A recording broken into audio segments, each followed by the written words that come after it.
नमस्कार दोस्तों, कैसे हो? आप सभी अच्छे होंगे। मैं भी अच्छा हूँ। और हमारा टॉपिक जो चल रहा था उसका नाम है वर्ण विचार। हमने इसके अबाउट में पहले भी कुछ वीडियो मैंने डाल रखे हैं और आज हमारा वर्ण विचार जो है उसका भाग जो है वो है 9 नंबर भाग है ना। तो इसमें हम ये देखेंगे क्या कि पिछले वीडियो में हमने देखा था कि उच्चारण के आधार पर व्यंजनों का वर्गीकरण, ये हमने पढ़ा था। उच्चारण के आधार पर व्यंजनों का वर्गीकरण, ये हमने पिछले वीडियो में पढ़ा था। व्यंजनों का वर्गीकरण ये हमने पिछले वीडियो में पढ़ा हुआ है। हमारा क्या कि उच्चारण के आधार पर, ओनली उच्चारण, ठीक है ना, उच्चारण कहते हैं बोलने को। उच्चारण के आधार पर व्यंजनों का वर्गीकरण जो था कितने प्रकार का, वो हमारा था कितना, 8 प्रकार का था। वो हमारा था 8 प्रकार का, ठीक है। वो 8 जो प्रकार थे वो देखना कि कौन कौन से थे। नंबर 1 में था मूल स्पर्शी, मूल स्पर्श या स्पर्शी व्यंजन, मूल स्पर्श या स्पर्शी व्यंजन, ये था हमारा पहला। मतलब इन 8 में ये था हमारा पहला, मूल स्पर्शी या स्पर्शी व्यंजन। तो मूल स्पर्श या स्पर्शी व्यंजन जो थे ना, उनकी संख्या थी कितनी, ध्यान देना, उनकी संख्या जो थी ना वो थी 16, ठीक है ना। उनकी संख्या थी 16। वो 16 देखते हैं कि कौन कौन से थे।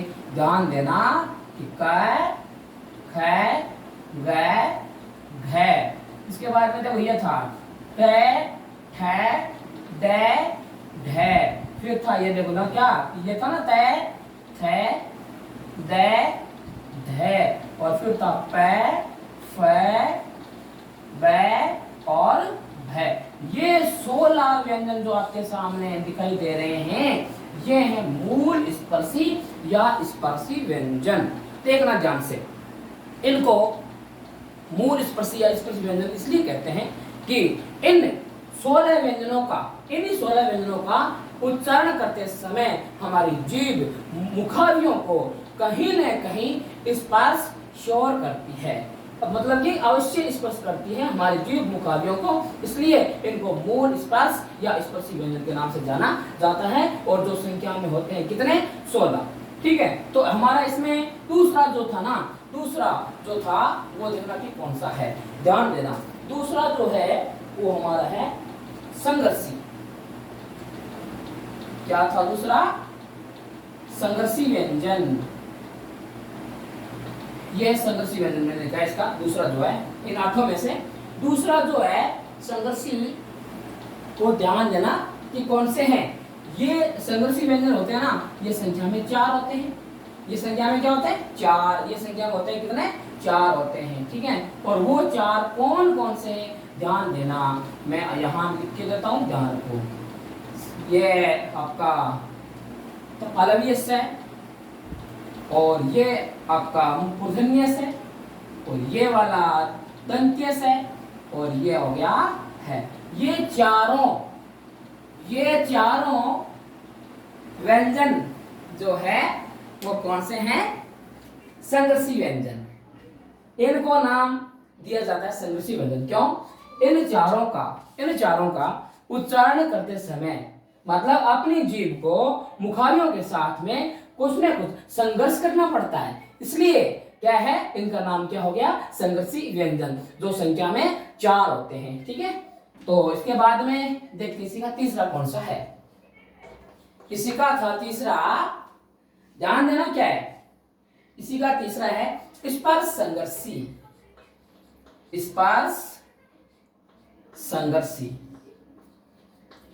ये मैंने लिख दिया स्पर्श संघर्षी।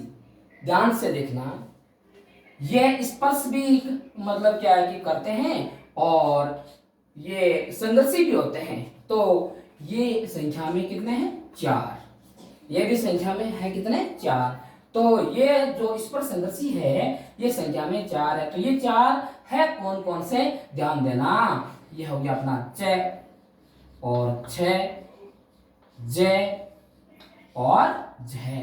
ये 4 जो है देखना ध्यान से कौन कौन से 4 है। एक तो हमारा हो गया च, दूसरा छ, तीसरा ज और चौथा कौन सा हो गया? झ। ये क्या है? स्पर्श संघर्षी, जो संख्या में कितने हैं? 4 है। ठीक है, इतना ध्यान देना। फिर देखना इसी का नंबर जो 4 है वो कौन सा, इन 8 में से देखना। नंबर 4 में हमने लिया था नासिक्य व्यंजन, नासिक्य व्यंजन। ध्यान से देखना कि क्या होता है नासिक्य व्यंजन। नासिक्य व्यंजन वो होते हैं जो उच्चारण करते समय, जिनका उच्चारण करते समय मुंह के अलावा ज्यादातर वो कहां से बोले जाते हैं? नाक से बोले जाते हैं। कहां से बोले जाते हैं? नाक से। ऐसे नहीं कि ओनली फॉर वो नाक से बोले जाएंगे, ऐसा कुछ नहीं है। मतलब वो मुंह के साथ साथ वो नाक से बोले जाते हैं, इसलिए इनका नाम क्या हो गया? नासिक्य व्यंजन। जो नासिक्य जो व्यंजन होते हैं ना वो संख्या में होते हैं कितने? 5। वो संख्या में होते हैं कितने? 5। ध्यान देना, नासिक्य व्यंजन संख्या में कितने होते हैं? 5 होते हैं। और वो 5 कौन कौन से होते हैं? ध्यान देना कि वो 5 कौन कौन से होते हैं। एक तो होता है ये क है ना, इसी के वर्ग का 5वां अक्षर, यानी कि क वर्ग का 5वां अक्षर, ये क्या होता है? नासिक्य। और यहां लिखा मैंने, ये देखो ध्यान से देखना कि च छ ज लिखा ना, यानी कि ये कौन सा वर्ग है? ये है आपका च वर्ग। इसका भी 5वां अक्षर ये कौन सा? ये जो होता है ना ये भी नासिक्य होता है। और एक कौन सा? हणे, ये कौन से वर्ग का है? इसी वाले वर्ग का। और एक कौन सा होता है? ने, ये भी नासिक्य होता है। और एक कौन सा? मैं, ये भी नासिक्य व्यंजनों में गिने जाते हैं। यहाँ मैं एक बार और लिख देता हूँ, ध्यान से लिखना। नासिक्य व्यंजन कौन से हैं? एक तो हो गया अंग, ये, हणे, ने और मैं। इनको एक साथ बोला जाता है ये मैं गण ने मैं। ठीक है, तो ये 5 जो है ये नासिक्य व्यंजन हैं। तो अब आपको इन 8 में से, मैंने आगे लिख दिया है, देख लो कितने? 4। एक तो हो गया मूल स्पर्शी या स्पर्शी व्यंजन, दूसरा संघर्षी व्यंजन, और तीसरा स्पर्श और संघर्षी व्यंजन, और चौथा नासिक्य व्यंजन। अभी इनमें और बच गए ना 4 और है ना, वो भी ध्यान से देखना।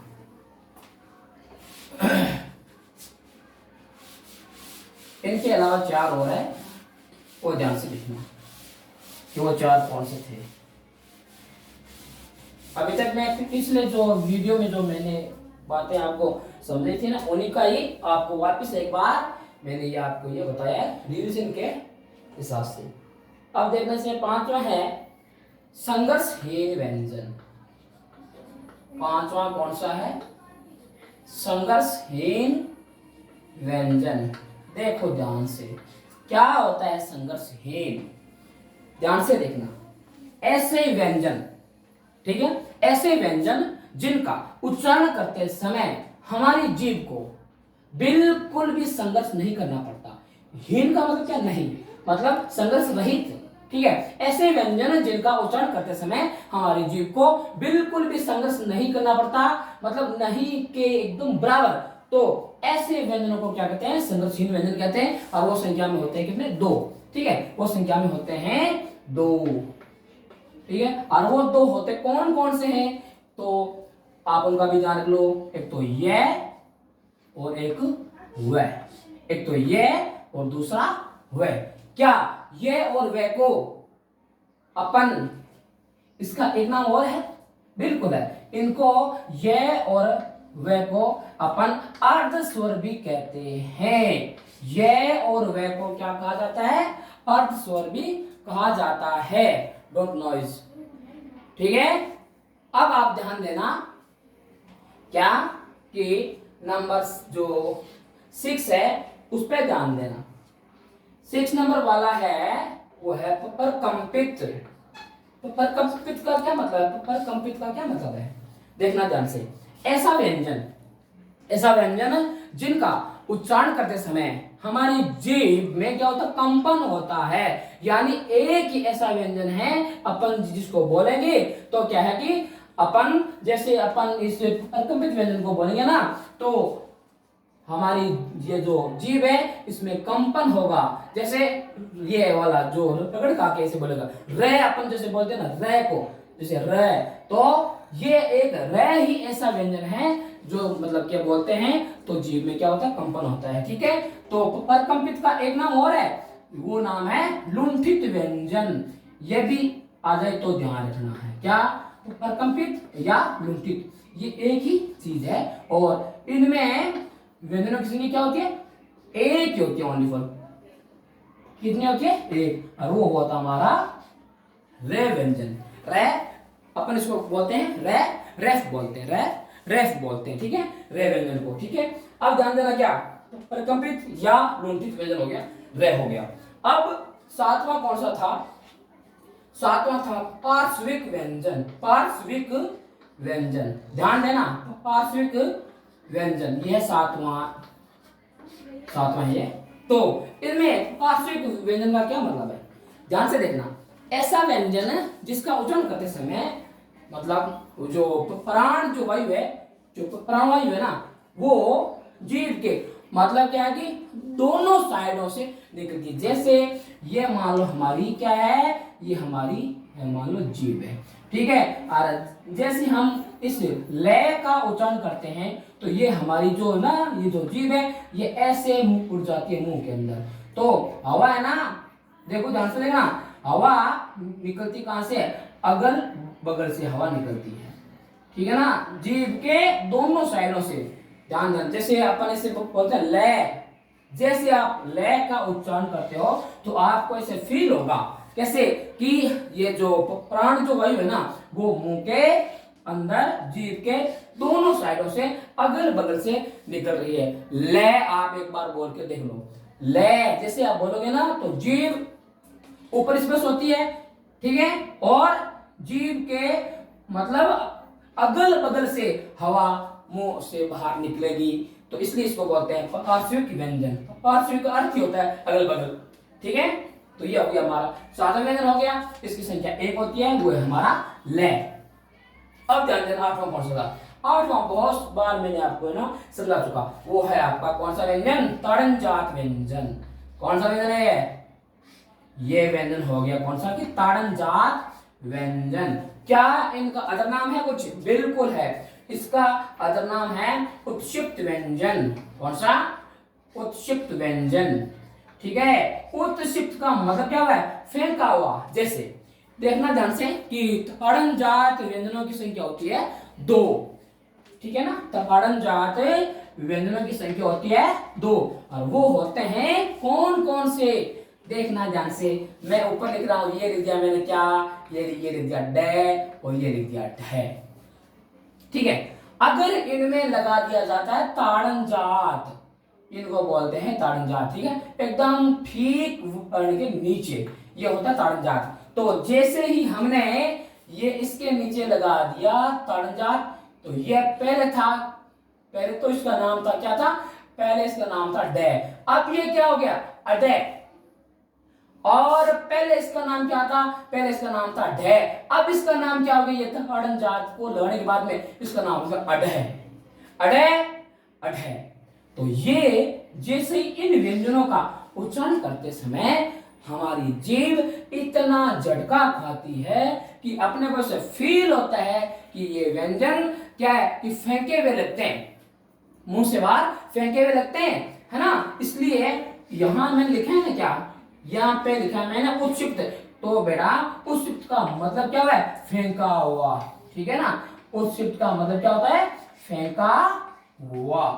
ताड़न जात का दूसरा नाम है उत्क्षिप्त व्यंजन, जो संख्या में 2 होते हैं, और इनको बोलते समय जीव इतना मतलब क्या है कि झटका खाती है कि जैसे ऐसे लग रहा है कि मुंह से बाहर फेंक रहे हैं। अब देखो, ये इतना हमने सीखा था पिछली क्लास में।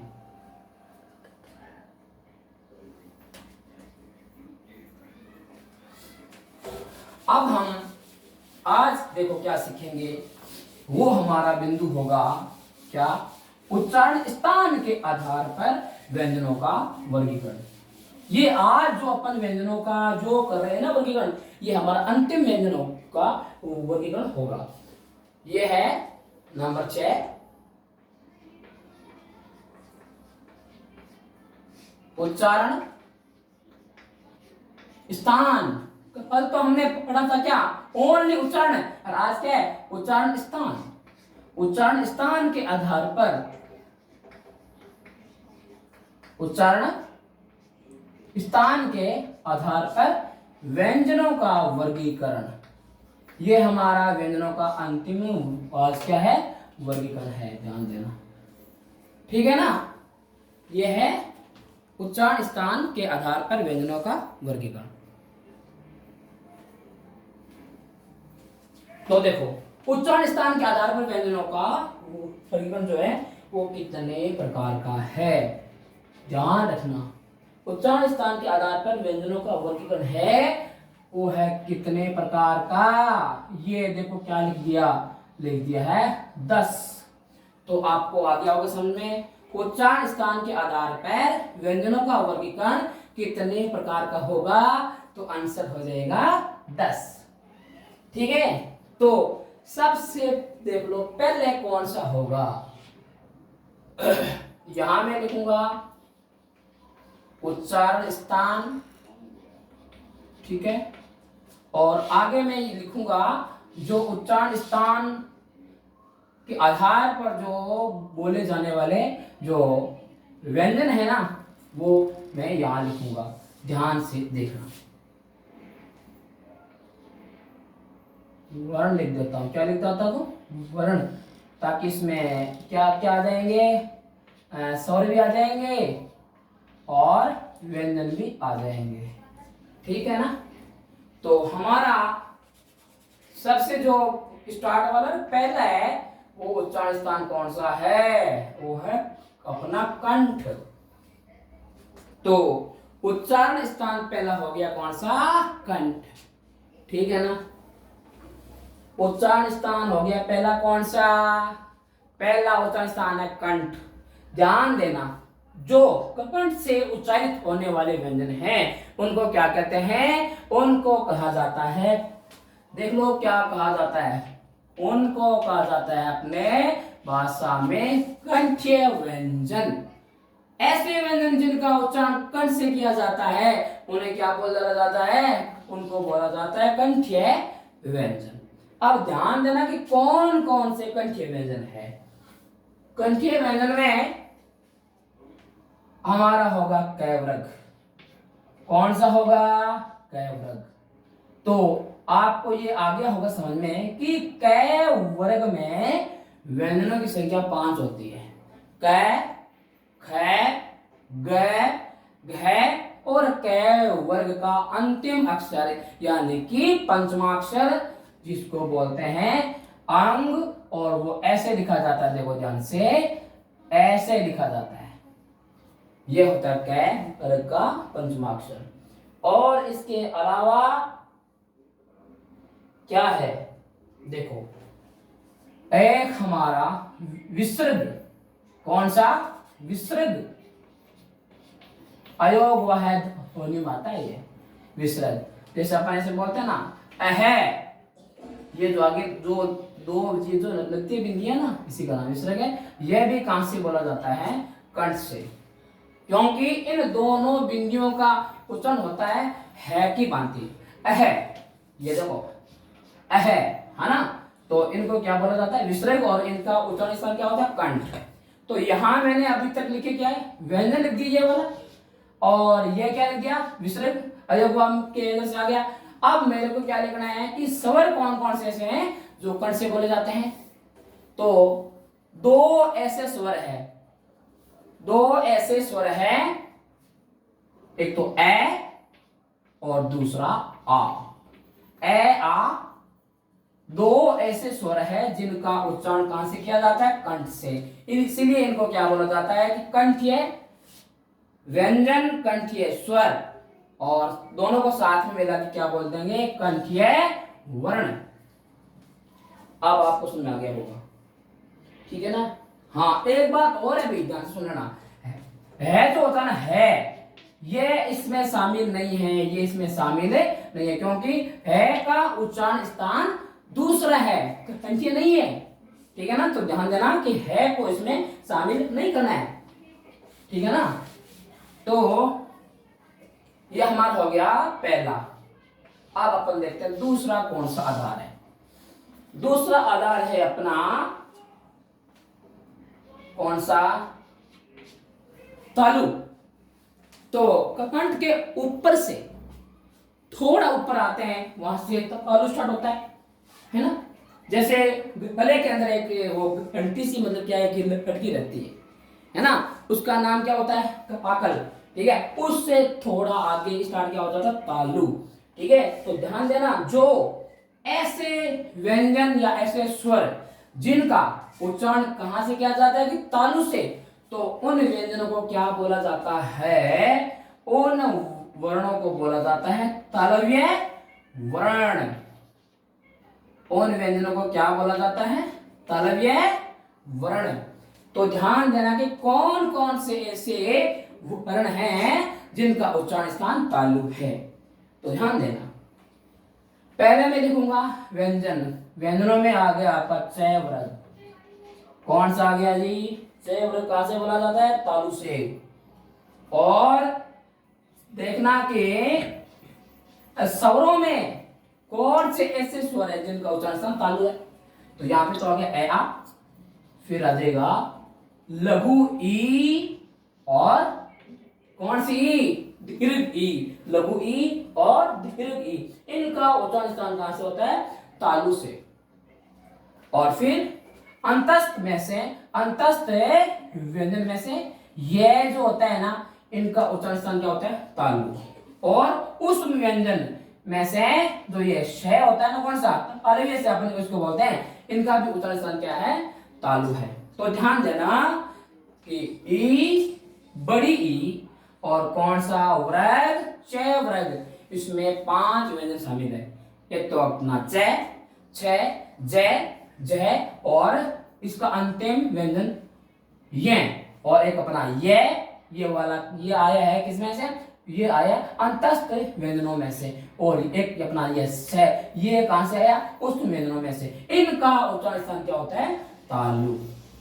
तो हमने दो का तो चिट्ठी कर एकदम आराम से कर लिया। अब हम लिखते हैं कि इसका आधार तीसरा। इन 10 के अंदर से नंबर 3 में कौन कौन से आते हैं। नंबर 3 में उच्चारण स्थान होता है मूर्धा। कौन सा, मूर्धा नहीं है, ये नाम है मूर्धा। मूर्धा का मतलब क्या होता है, मसूड़ा। कैसे, ध्यान देना, जहां तालु का अंतिम छोर होता है, मतलब कि मुंह की साइड में, मुंह की तरफ जो तालु का अग्रभाग होता है, तो वहां से स्टार्ट हो जाता है मूर्धा। ये अपने जो दांत है ना, दांतों के ठीक पीछे, ठीक है, और तालु से ठीक पहले, ठीक है ना, जो उच्चारण स्थान होता है वो कौन सा होता है, मूर्धा, ठीक है। और ध्यान से सुनना, ऐसे व्यंजन जिनका उच्चारण करते समय हमारी जीभ मुंह के अंदर मसूड़ों को छूती है, ठीक है ना, उन व्यंजनों को क्या कहा जाता है, मूर्धन्य व्यंजन, ठीक है, ध्यान देना। तो मूर्धा का अर्थ क्या हो गया, मसूड़ा, ठीक है।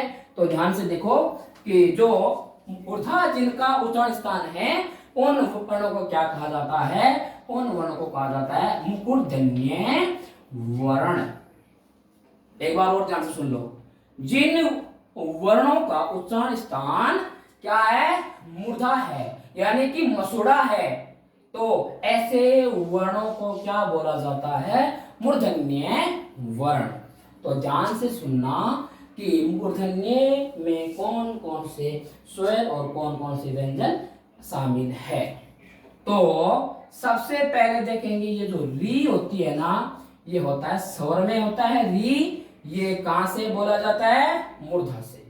री का उच्चारण स्थान कहां है, मूर्धा यानी मसूड़ा, ठीक है। और फिर अपने व्यंजन में कौन सा वृद्ध, देख लिया, वृद्ध कौन सा लिख दिया मैंने, बोलो।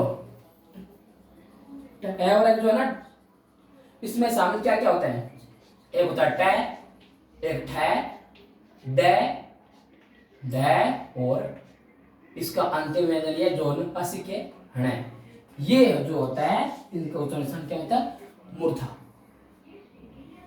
अब इसके अलावा और कुछ है इसमें, बिल्कुल है। देखो यहां अंतस्थ में हमने लिया था ये, और मूर्धा में अंतस्थ व्यंजनों में से रे को ले लेंगे और उसमें व्यंजनों में से ले लेंगे इस वाले मूर्धन्य श को, ठीक है। इनका भी उच्चारण स्थान क्या होता है, मूर्धा। तो ध्यान देना, री एक हो गया अपना कौन सा, कि ये हो गया अपना ट, ठ, द, ढ, हणे, और एक अपना हो गया रे, एक ये श, कौन सा, मूर्धन्य श। ये इनका उच्चारण स्थान कहां होता है, मूर्धा। और इन व्यंजनों को क्या बोला जाता है, मूर्धन्य व्यंजन यानी मूर्धन्य स्वर। और नंबर 4 उच्चारण स्थान का नाम हो गया कौन सा, दंत, ठीक है। तो ध्यान से देखना, ऐसे वर्ण जिनका उच्चारण करते समय हमारी जीभ कहां स्पर्श करती है, अपने दांतों को। ऐसे व्यंजन या ऐसे स्वर जिनका उच्चारण करते समय हमारी जीभ कहां स्पर्श करती है, अपने दांतों को, तो ऐसे व्यंजन क्या कहलाते हैं, ऐसे यानी कि स्वर क्या कहलाते हैं, वो कहलाते हैं दंत्य, ठीक है। तो एक बार और ध्यान से सुन लो कि ऐसे स्वर या व्यंजन जिनका उच्चारण करते समय अपनी जीभ कहां स्पर्श करती है, अपने दांत को, ठीक है, अपने दांतों को, तो ऐसे व्यंजनों को क्या कहा जाता है, कहा जाता है दंत्य व्यंजन, ठीक है। तो देखना कि इसमें कौन कौन से दंत्य व्यंजन है, दंत्य है। देखो दंत्य व्यंजनों में है, मूल भाषा संस्कृत से ले लिया री को, यह हमारी हिंदी भाषा का स्वर नहीं है, ये किसका है, मूल भाषा। ये हमारी है मूल भाषा कौन सी है, ये अपनी मूल भाषा संस्कृत पर जो है वहां से इसको लिए है। री एक तो हो गया, इनका है उच्चारण स्थान दंत्य, ठीक है। और अब लेंगे व्यंजन में से जो कौन से लेंगे, एक अपना हो गया, ये हो गया कौन सा, वृग, अपना हो गया तय वृग। इसमें भी 5 व्यंजन शामिल है, कौन कौन सा, एक तो हो गया अपना तय, दूसरा थे, और ये तीसरा द, चौथा ध, और पांचवा न। ये पांचों कहां से बोले जाते हैं, इनका उच्चारण स्थान कहां है, इनका उच्चारण स्थान है दंत, तो इनको क्या बोला जाता है, दंत्य व्यंजन। क्या इसके अलावा और भी कुछ है, बिल्कुल है, क्या, देखना ध्यान से, ये यहां पर आ गया था, रे यहां पे आ गया था, तो अब अपन अंतस्थ में से ले लेंगे ले व्यंजन को, ले लेंगे किनमें ले लेंगे, दंत्य वाले उच्चारण स्थान में ले को ले लिया। अब देखो उसमें व्यंजन में से क्या आएगा, ये आ जाएगा अपना कौन सा स, ये अपना है दंत्य स, ठीक है। इनका उच्चारण स्थान क्या है, दंत, तो इनको क्या बोला जाएगा, दंत्य, ठीक है। तो आपके सामने मैंने अभी तक 10 के अंदर से मैंने एक तो लिख दिया कंठ, लिख दिया दूसरा लिख दिया तालु, तीसरा लिख दिया मुथा, चौथा लिख दिया दंत। अब देखते हैं पांचवा कौन सा उच्चारण स्थान है, ध्यान से देखना।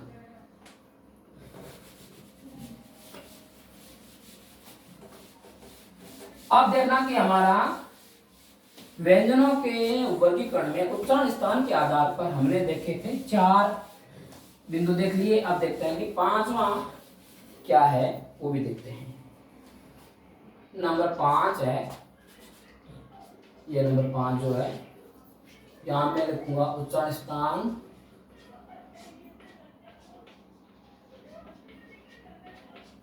और यहां लिखेंगे वर्ण, यानी कि इनमें क्या क्या आ जाएंगे, स्वर भी आ जाएंगे और व्यंजन भी आ जाएंगे। ठीक है, तो ध्यान रखना कि पांचवा आधार कौन सा था। पांचवा आधार है ओष्ठ। कौन सा है, ओष्ठ। तो ओष्ठ को अपनी भाषा में कहते हैं ओंठ कहते हैं, ओठ कहते हैं, ओष्ठ। ठीक है, तो ध्यान रखना क्या, ऐसे वर्ण यानी ऐसे स्वर या व्यंजन जिनका उच्चारण स्थान क्या है, ओष्ठ्य है। कैसे, देखना ध्यान से। ऐसे व्यंजन या ऐसे स्वर जिनको बोलते समय, जिनका उच्चारण करते समय हमारी जीभ नहीं, क्या अपन यूज किसका करते हैं, ओष्ठ का। जैसे अपन बोलते हैं प, फ, ब, भ, मैं। ठीक है ना, देखना कि ध्यान से देखना कि प, फ, ब, भ, मैं ना, इनका ओष्ठ के अभाव में अपन उच्चारण ही नहीं कर पाएंगे। ठीक है ना, इसीलिए इनको कहते हैं ओष्ठीय व्यंजन। ठीक है, तो और इसके अलावा देखो क्या क्या है इसमें ओष्ठीय में, ध्यान देखना। एक है, हाँ स्वरों में देखो, पहले तो लघु उ और दीर्घ उ, ये दो ऐसे व्यंजन हैं जिनका उच्चारण करते समय ओष्ठ की आवश्यकता होती है। एक हो गया हमारा कौन सा उपवर्ग, हमारा हो गया पै वर्ग। ठीक है, इसके अंदर आ गया आपका पै भी, फ, ब, भ, मैं। ये आपके सामने जो दिख रहे हैं ना स्वर और व्यंजन, एक तो कौन सा है, लघु उ, दीर्घ उ, और एक हमारा ये हो गया पै वर्ग।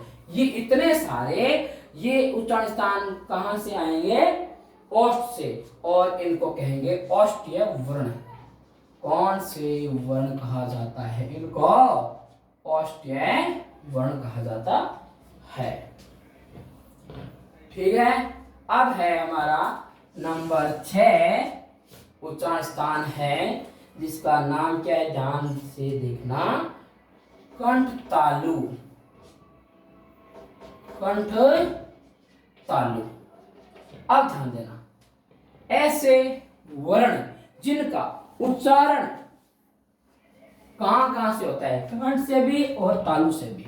ऐसे वर्ण जिनका उच्चारण कहां कहां से होता है, कंठ से भी और तालु से, दोनों से जिनका उच्चारण स्थान मानते हैं। तो ऐसे व्यंजन कितने हैं या ऐसे स्वर कितने हैं, वो देखते हैं कि कौन कौन से हैं। ध्यान से देखना, ऐसे कितने हैं स्वर। तो पहले देखते हैं स्वर में ए और आई। ये ऐसे दो स्वर है जिनका उच्चारण स्थान क्या है, कंठ और तालु। ये है कैसे हो गया, समझ नहीं आया ना, तो ध्यान से देखो। ये जो ए है ना, इसका मैं इसका करता हूं वर्ण विच्छेद। तो ए का विच्छेद होता है ए प्लस ई। अब आपको समझ में 100% आएगा कैसे। ए का उच्चारण स्थान क्या होता है, ए का उच्चारण स्थान होता है कंठ, और ई का उच्चारण स्थान क्या होता है, तालु। तो जब ए और ई को अपन मिलाएंगे तो ए इसका बनता है ना, तो इन दोनों उच्चारण स्थान को भी मिला दो तो क्या हो गया, कंठ तालु। क्या हो गया, कंठ तालु। अब आपको समझ में आ गया होगा कि ए और आई ऐसे दो स्वर है जिनका उच्चारण स्थान क्या है, कंठ तालु। तो ऐसे स्वरों को क्या बोला जाएगा, ऐसे बोला जाएगा कंठ तालव्य। क्या बोला जाएगा? कंठ तालव्य स्वर बोले जाएंगे। ठीक है, तो ये हमारे हो गए 6 आधार, है ना। अब हम देखते हैं कि 7वां कौन सा पॉइंट लेंगे। ठीक है ना।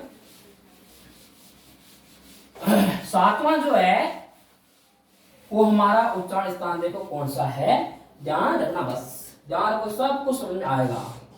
ऐसा कुछ नहीं है कि समझ नहीं आएगा, बिल्कुल आएगा, आपको एक्टिव रहने की आवश्यकता है बस। ठीक है, 7वां है उच्चारण स्थान अपना है कंठ और ओष्ठ दोनों। तो ध्यान देना, ऐसे वर्ण जिनका उच्चारण करते समय ऐसे वर्ण जिनका उच्चारण करते समय अपने एक तो कौन से कंठ और ओष्ठ की आवश्यकता होती है, इनका सहारा लेना ही पड़ता है। इनको ऐसे वर्णों को क्या कहेंगे? कंठ ओष्ठीय वर्ण। तो ध्यान देना कि कौन से हैं ऐसे आपके वर्ण। तो एक तो है अपना ओ और एक है औ। ये ऐसे 2 स्वर है जिनका उच्चारण स्थान क्या होता है? कंठ ओष्ठ। लेकिन अच्छा सा समझ नहीं आया ना, अब आप इनको एकदम आराम से समझने की कोशिश करो। ओ का मैं करता हूं वर्ण विच्छेद, आप ध्यान से सुनना। ओ बनता है ए प्लस ऊ से, ए प्लस ऊ से बनता है। ये बनता है किसमें? गुण संधि में, है ना। तो ध्यान देना, ए का उच्चारण स्थान क्या होता है? कंठ। ऊ का उच्चारण स्थान क्या होता है? ओष्ठ। अब ध्यान दो, अब आपको बिल्कुल समझ आएगा। ए और ऊ को मिलाया तो ओ बन गया। ए और ऊ को जब हमने मिलाया तो ओ बन गया। तो वैसे ही आप इनके उच्चारण स्थान को भी तो मिला दो ना, तो क्या हो गया कि कंठ ओष्ठ। तो ऐसे स्वर को क्या बोला जाएगा? कंठ ओष्ठ्य। क्या बोला जाएगा? कंठ ओष्ठ्य। ये है हमारा 7वां स्थान। ठीक है, 7वां उच्चारण स्थान। ठीक है, अब हम इसका देखेंगे 8वां उच्चारण स्थान कौन सा है। ध्यान देना, 8वां उच्चारण स्थान कौन सा होगा? 8वां जो उच्चारण स्थान है वो है कौन सा? दंत ओष्ठ। अब ध्यान देना, दंत ओष्ठ क्या है? ऐसे वर्ण जिनका उच्चारण करते समय 2 चीजों की आवश्यकता महसूस की जाती है। किन किन की? दांतों की, ओष्ठ की। इनके अभाव में उनका उच्चारण करना संभव नहीं है। तो ऐसे व्यंजन है या ऐसा कोई वो क्या है? स्वर है। तो ध्यान से देखना, ऐसा कोई स्वर नहीं है, ऐसा ओनली फॉर व्यंजन है। वह कौन सा? वह एक ऐसा व्यंजन है जिनका उच्चारण कहां से होता है? दंत ओष्ठ से। वह अपन जब बोलेंगे ना तो ओष्ठ की भी आवश्यकता महसूस की जाएगी और अपने दांत की भी आवश्यकता महसूस की जाएगी। ठीक है ना। तो वह एक ऐसा व्यंजन है जिनका उच्चारण स्थान क्या होता है? दंत ओष्ठ। और इसको क्या बोला जाएगा? वह को दंतोष्ठ्य। क्या बोला जाएगा? दंतोष्ठ्य व्यंजन। तो 8 स्थान उच्चारण स्थान आपके पास में मौजूद है। अब आप देखेंगे इसका नंबर 9 उच्चारण स्थान कौन सा है। नंबर 9 उच्चारण स्थान कौन सा है, ध्यान रखना बस। अब देखो, इसका जो नंबर 9 है उच्चारण स्थान है, उसका नाम है क्या? नंबर 9 उच्चारण स्थान नाम क्या है? अलिजीवा। अलिजीवा है, अलिजीवा। अपन इसको क्या बोलेंगे? अलिजीवा। और उच्चारण स्थान कौन सा है? स्वरयंत्र। स्वरयंत्र क्या होता है? स्वरयंत्र। स्वरयंत्र क्या होता है देखना, इनसे उच्चारण स्थान कौन सा होता है? ध्यान रखो कि स्वरयंत्र एक ऐसा उच्चारण स्थान है जहां से ओनली फॉर एक ही व्यंजन को बोला जाता है। वो हमारा कौन सा व्यंजन है? और है को अपन क्या कहेंगे, अलिजीवा व्यंजन। ठीक है, अब इसका उच्चारण स्थान हो गया अंतिम कौन सा, 10वां, और वो क्या है, नासिका। उच्चारण स्थान क्या है, नासिका। और जिनका उच्चारण ऐसे व्यंजन जिनका उच्चारण होता है किससे, नासिका से, उनको क्या कहते हैं, नासिकीय व्यंजन या नासिकीय वर्ण। तो इनमें कौन कौन से हैं, अपना अंग यानी अनुस्वार, अनुस्वार वाले व्यंजन या व्यंजन नहीं, क्योंकि अनुस्वार क्या है, अयोग हुआ है ध्वनि, जो अपने व्यंजन के साथ में कभी वह नहीं होती, तो ये क्या है, अंग क्या है, अंग है, इसमें गिना जाएगा, अयोग हुआ है ध्वनियों में। तो ये है आपके सामने कितने हो गए उच्चारण स्थान, ये है आपके सामने उच्चारण स्थान 1 से लेकर के कहां तक हो गए, पूरे 10 तक। ठीक है, तो इनको एक बार आराम से देख लेना, आपको बिल्कुल बिल्कुल आपको अच्छे से आ जाएंगे, समझ आ जाएंगे। ठीक है, तो आज इतना ही, फिर आगे वाली क्लास में पढ़ेंगे। ओके।